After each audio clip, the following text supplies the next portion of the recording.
let's talk about resources. You were mentioning resources. So what are those and where can people find them? If you go to the National Federation of High School tennis page, there is the preseason checklist, the in-season management list, running a no-cut team. Now the school's tennis manual is housed there, as well as on Net Generation. So if these high school coaches sign up for Net Generation, click High School box. If they're a teacher at the school and they use that email, then they can bypass the background screening because they've obviously have already gone through all the background screening to be a teacher. Nice. It's a nationwide effort. And there's an app, so you can put the app on your phone, your iPad. You can go to the web page and lots of great information, ready-made practice plans. And you think, here I was a USPTA certified pro, and when I first started coaching high school, I thought, I need to figure out what I'm going to do. How am I going to manage this with one coach? You know, I had an assistant sometimes, and how am I going to do this? I'm going to run and practice with this wide range of kids. Abilities, because I think that's the biggest thing coaches struggle with. How do I run a practice when I have these top players and then you go all the way down to the lower player? Two different things. Yeah. And what they can do. I'm really big. I'm also really big into quality over quantity because if the quality of the experience is good, then they're going to stay. But if you have too many kids and you're not serving them well, then you're going to have a pretty big chunk of dissatisfied players who are going to leave. So I try to go more towards the quality side, and I definitely don't want any kids out there that are going to have a really bad attitude or are going to be very disruptive to practice, because that just ruins the learning for everybody. You know, and then, you know, I'm right. of this, the Art of Coaching High School Tennis, which has 4.7 stars on Amazon right now. So I read it. Okay, yeah, it's good. And you know, I think my favorite review of that was that somebody said they didn't agree with everything I said, you know, but they found right. Everyone's gonna have their own. Yes, well, and I think that's really important too. If you're a coach out there, you know, and you haven't yet sort of established your own style, then, you know, like I did this interview with Amanda Fink, and that's on my YouTube already. And she gets in, she and I had a long talk about sort of being who you are and yet also continue to work on yourself to try to get better and move along. So now, and I saw her speak up in Vegas. She was amazing. Amanda did a great job. Yeah, she's a very talented speaker and coach for sure. And she'll be the first to admit she's got her weaknesses, but her strengths really do shine. And that's important. Now, let's go back to the USTA national efforts again. So what are some of the top objectives that the USTA is working on to further high school tennis nationally? Well, I think improve the relationship with the NFHS, which they have. There's a partnership now. I went back this summer to the 100-year meeting in Indianapolis, and our staff liaison, Jordan Beatty, came, and Lindsay, my vice chair, works for the National Federation, and the USTA paid for the breakfast and talked about all the resources that the USTA has. They even have grant money out there right now for courts, people needing courts redone, which our courts need redone horribly. So working on improving that relationship. And I think in that space, you're not trying to tell them this is how you have to do it. It is more of, here are some resources if you're interested. You know, is there anything that we can do to assist you? We've been reaching out to all the state Tennis Coaches Association, the states that do have them, and trying to make connections there as well, and then get the info out on Net Generation for these coaches, because there's a lot of great information out there that you can take and watch the videos of the drills. And I think if you're a non-tennis coach, that you say you're a football coach or basketball or baseball, having video helps you a ton.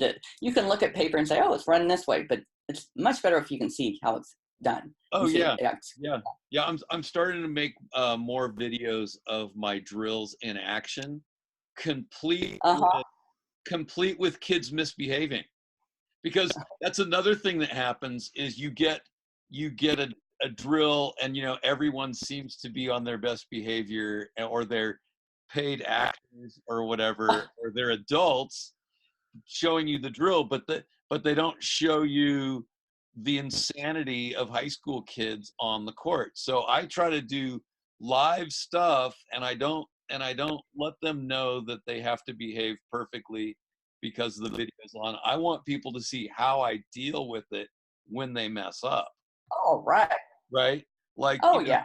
Like here's like one of the all-time greats is volley drill, where people keep hitting their volleys into the net, thus creating a dangerous situation for each subsequent player. So how do you deal with that? I mean, those types of things aren't necessarily taught. One thing also I would like to encourage the national committee to think about, since I have captive audience right here, is when they're when states put together their workshops or conferences or whatnot, if they could include a higher percentage of actual high school coaches. Because one thing that's frustrating for me is to go to a workshop that's being taught by a Division I college coach, or a high performance junior coach who has actually almost no idea what high school tennis is actually really about. And so then, then it's up to me to translate what they're saying into what's usable for high school, and it's not always that easy.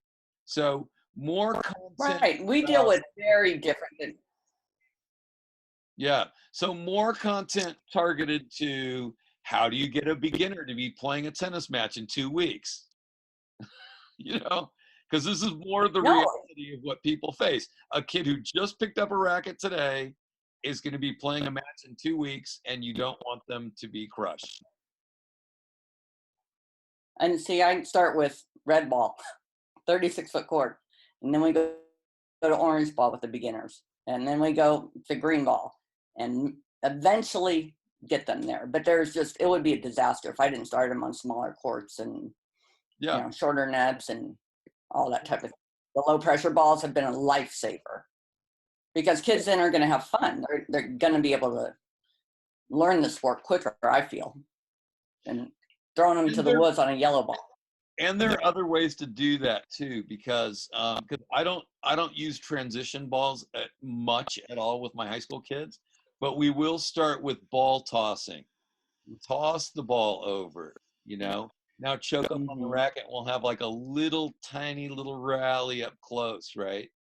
And it's amazing what downs, ups, and flip flops will do for high school kids, because if they're just picking up a racket, they don't have the strength in their hand and wrist. So those types of things to build the strength and get them to feel the impact of the ball, from different ways. So anyway, all right. So are there any other major initiatives coming from the USTA to boost up? Well, I think you had mentioned about trying to get more high school based things in the conferences. So that's what we did in Arizona. When we started the Arizona Tennis Coaches Association, we brought in Matt Hill, who happens to be the ASU coach, but guess what? Matt has coached high school tennis in Michigan. So he could totally relate to what our coach does. We had a panel of local coaches. How do you run tryouts? How do you run challenge matches? How do you, construct your practice, where the audience could just pick their brains? We deal with a much different level than what the country club pros deal with and your college coaches and all of that. So we're working with states that don't have associations to see if we can assist them and come up with a checklist of what did it take to start an association in Arizona. Here are the things that we had to go through, just some ideas. Because I think you have better strength in numbers when you have a separate association that's not under the National Federation. It gives you a chance for all your coaches to get together and pick each other's brains, and I will never stop learning. Never. Yeah. No, I pick everybody's brain, because you asked earlier mentors, and I picked everyone's brains, and we'll continue.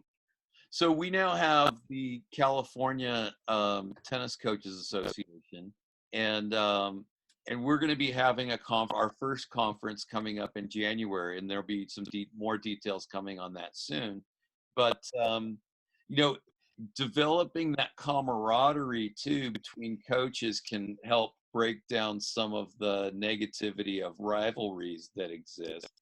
Not that there's a lot of really, ugly stuff in tennis. I think that's generally in other sports that you get that. But increasing the amount of community by bringing the coaches together is such a great idea. And let's say somebody out there, you're in a state that doesn't have a conference. Well, invite yourself to a neighboring state's conference. Why not? If you're in, if you're in a state that has no conference, go to the Texas one. Go on vacation. Go to Texas. Come to California. Go to Florida. I'm sure they'll take your money. So. Oh, of course they will. Of course they'll take your money. And I think some of the USPTA ones, they've tried to invite the high school coaches, and I think in some states that's worked fairly well. I know here the timing, it's in May, and the high school season's done, so that's not the right time, and not all the sessions really relate to what a high school coach needs. And so I think some states are able to do that, where it's more targeted appropriate directly to high school. Yeah, high school, right? Because my good friend Sterling Strother and I, we've been saying for a long time that a lot of the teaching at conventions is really geared towards the 1% of players. There's the dream of developing the next great junior. But what we really need to do, and you referred to this earlier, is our high school kids will become the 4.0, 4.5s, and 5.0s at clubs if we put the effort into raising them up. So. And then play tennis on campus and the PTM and all of that too. I mean, there's a lot of things for them after high school. And there's a lot of social leagues out there right now too. Such in the city. I don't know if you have that over in California. Yeah, I think we've done that. I think we have that. And then, like my son played club tennis in college, and he liked it because it wasn't super intense. It was pretty darn competitive, but he didn't have to go to a 3-hour grinding practice every day, but they and have 6 a.m. weights and all that. Pardon me? 6 a.m. weights and all the other things that the scholarship players have to go through.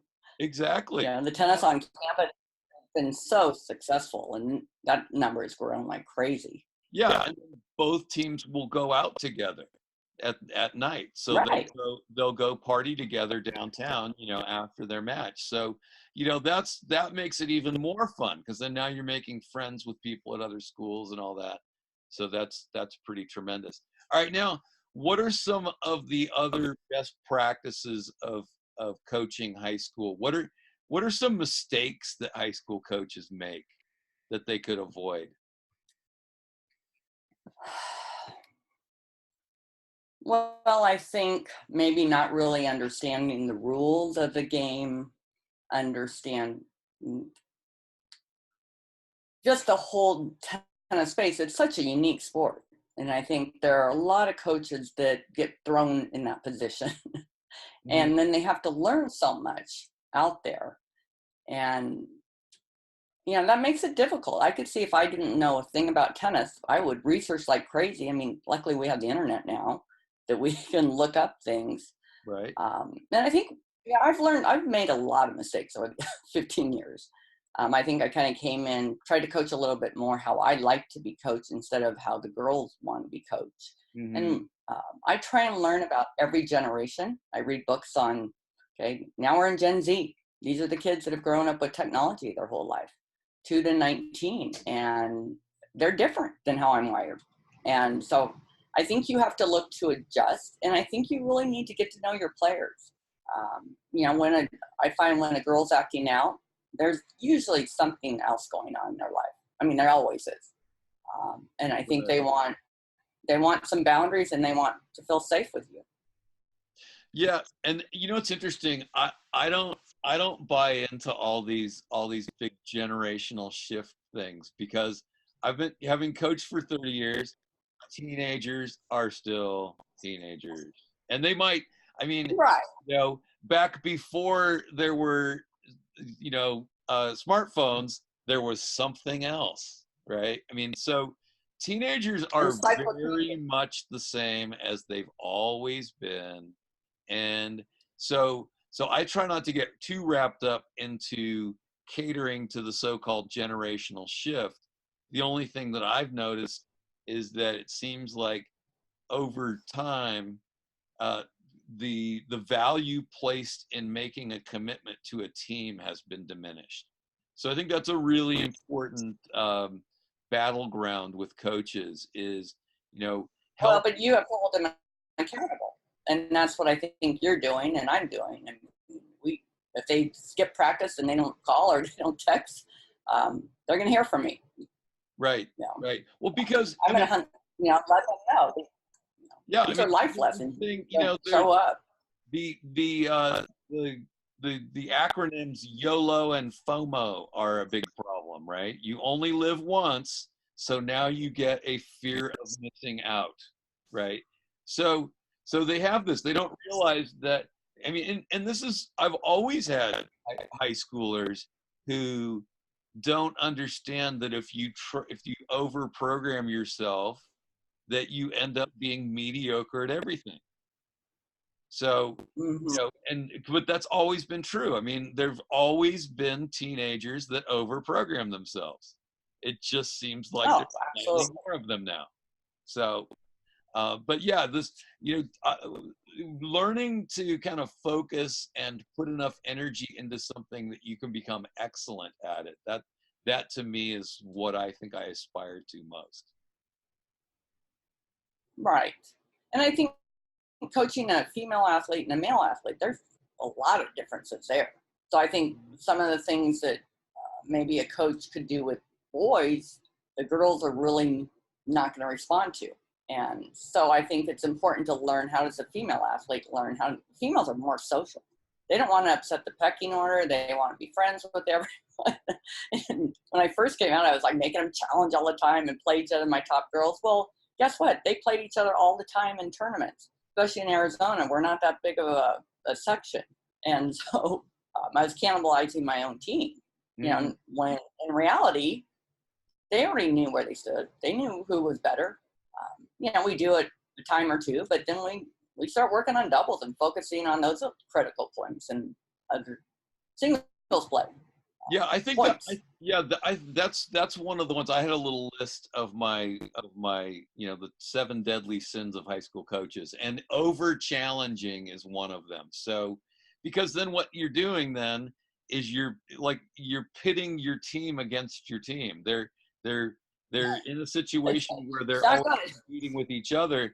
But so right about a week before my league season starts, I want my lineup set. I want everyone to know what their place is, and then they're all outward focused. Now we focus on beating the other teams. So. Right.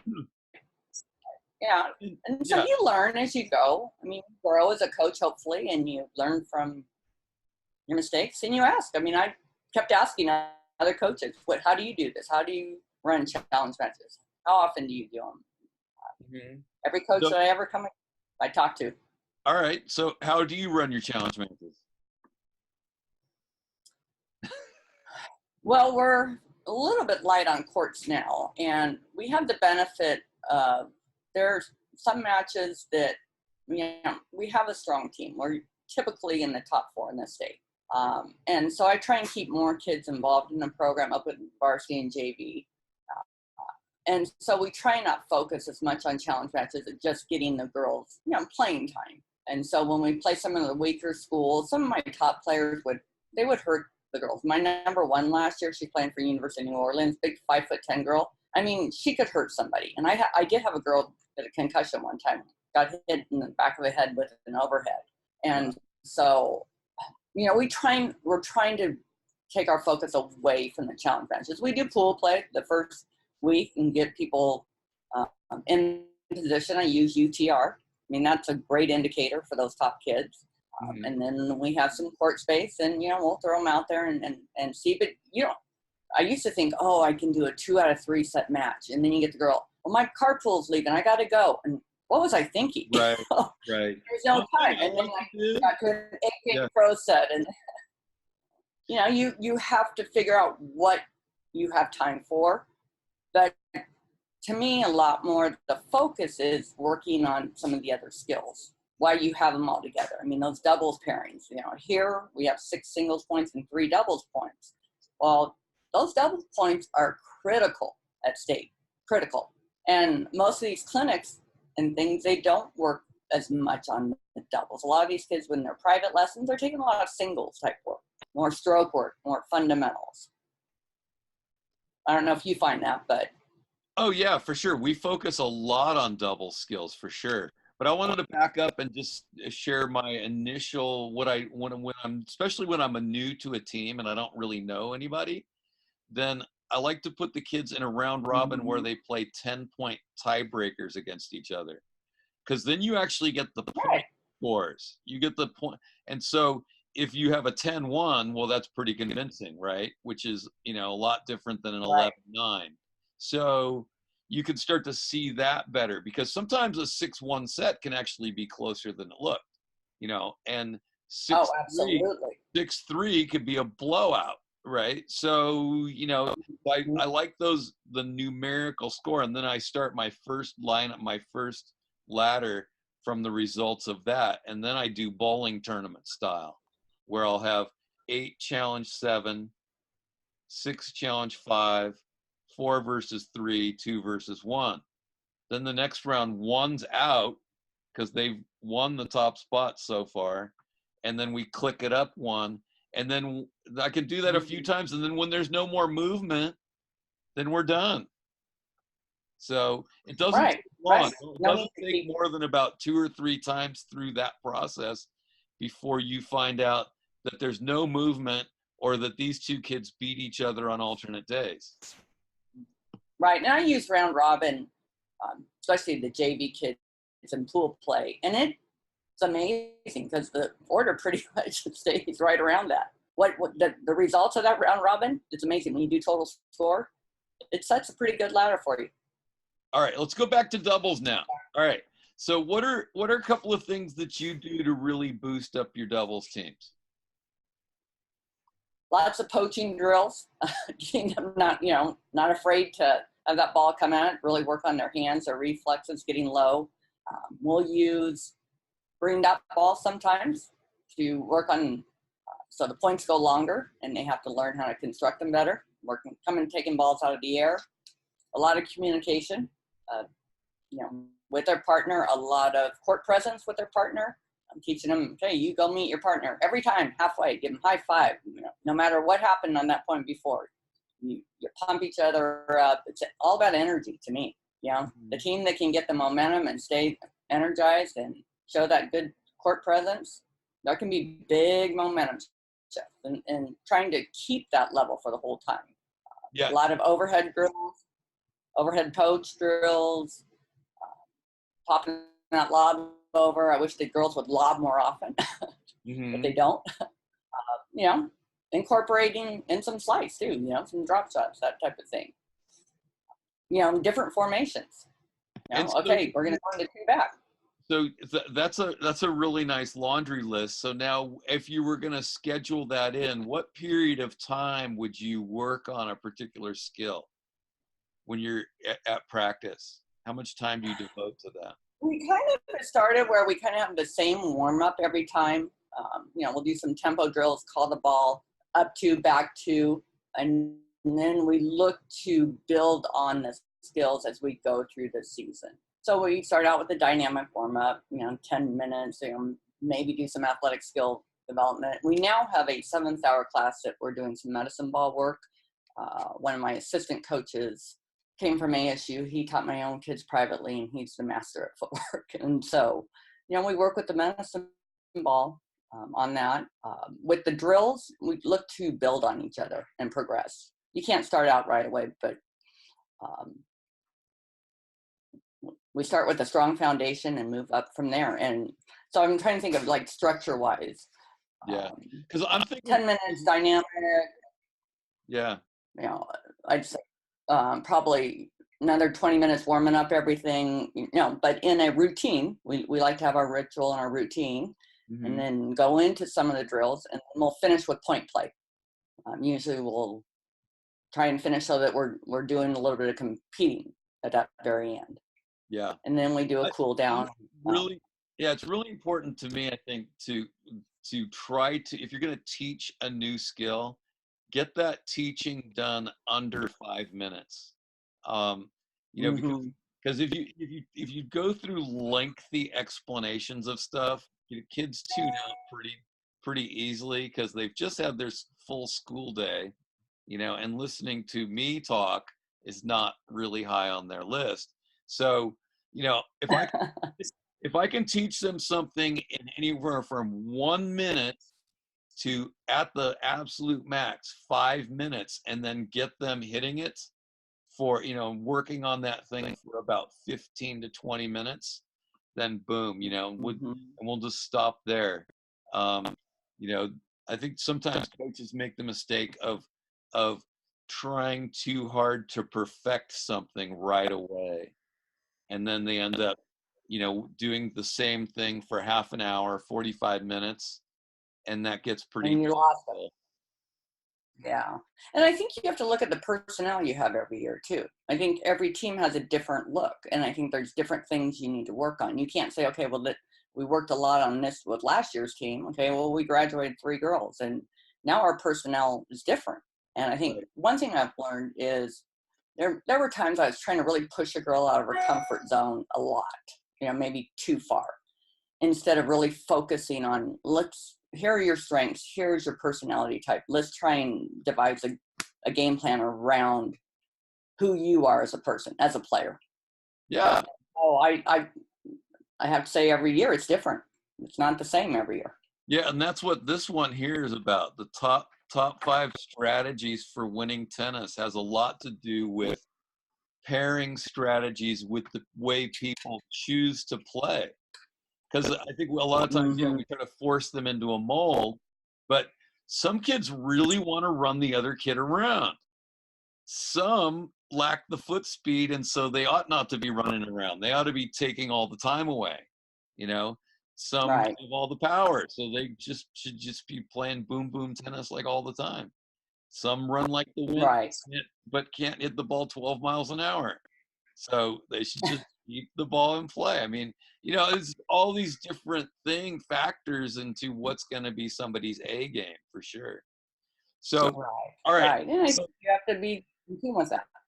All right, let's wrap this thing up. So if you wanted to have someone take away, you know, 2 or 3 things, what are the top 2 or 3 takeaways from this talk? As far as what I would like? What would you want people to take from this? Yes. What do you want people to take away from this? I would love for more people to look at running no cut. I think what has happened out there in the sports world with the specialization of youth sports is horrible. Here in Tempe, where I live, they cut in the junior high, these kids in volleyball and soccer and all that type of thing. We're dealing with obesity factor. They say 79% of 18-year-olds and over are overweight or obese. So I look at, if I can get these kids out moving some and teach them a lifetime sport, that's a win. You know, I would say focus on the process. Don't focus on outcome. I mean, with these kids, okay, we really try and focus on process goals, not outcome goals. Is that number 2 then? Focus on the process? That would be number 2, okay. So okay. No cut, and how many am I supposed to? No cut, focus on the process. And I get 1 more? You can have as many. Or is it 2? No, I couldn't remember. And make it fun, make practices fun. We play music, you know, we do things that the girls like to do.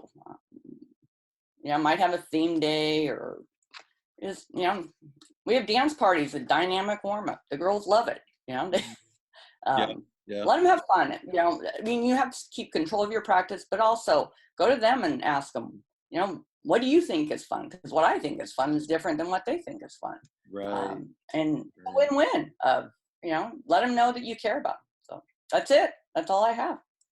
All right. Well, thank you so much. I mean, it was fun to talk to you and kind of and get to know you a little bit and hear what's happening at the national level and, you know, some of your best practices there in Arizona. And good luck to you. And as you continue to, you know, be very influential in the lives of your young ladies there.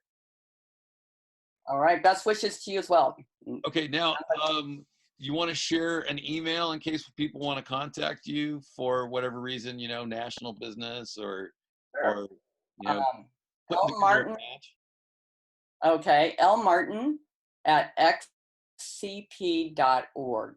Oh, you broke up. Try that one more time. Okay, L Martin at xcp.org. So okay. I coach at Xavier College Prep. That's the XCP. All right. Thank you so much. Good to see you. Have a good weekend. All right. Take care. Bye-bye.